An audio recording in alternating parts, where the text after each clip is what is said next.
Hej, jeg hedder Anne-Mette Sjønberg Jonsen, og jeg stiller op til byrådet i Guldborgsund Kommune. Jeg er SF'er med hjerte, udsyn og fremsyn. Min drivkraft er min retfærdighedssans og sociale indignation. I min hverdag møder jeg mennesker i alle aldre og fra alle dele af samfundet. De kan fortælle historier om, hvordan livet nogle gange spænder ben. Det jeg hører, tager jeg med mig. For tingene skal gå ordentligt til.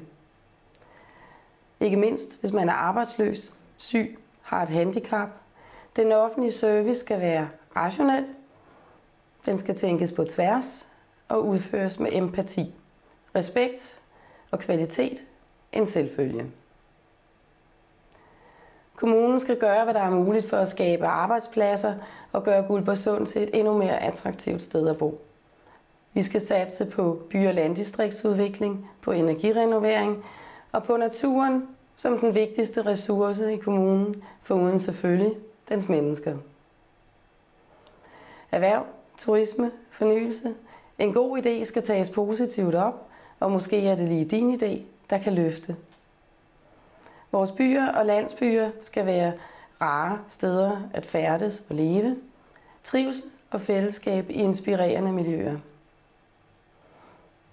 Kultur skaber trivsel, inspiration og fællesskab. Et spændende fritidsliv, velfungerende biblioteker og gode kulturoplevelser udvikler den enkelte og bringer mennesker sammen. Det styrker bosætning og uddannelse og gør det et besøg værd for turister og gæster. Der skal være plads til både det etablerede og det alternative, der vokser ud af kreative folks gode idéer. SF tager grønt ansvar, har rød handlekraft. Vi lytter og har hjertet med. Vil du hjælpe med at gøre det rette, så stem på Anne-Mette.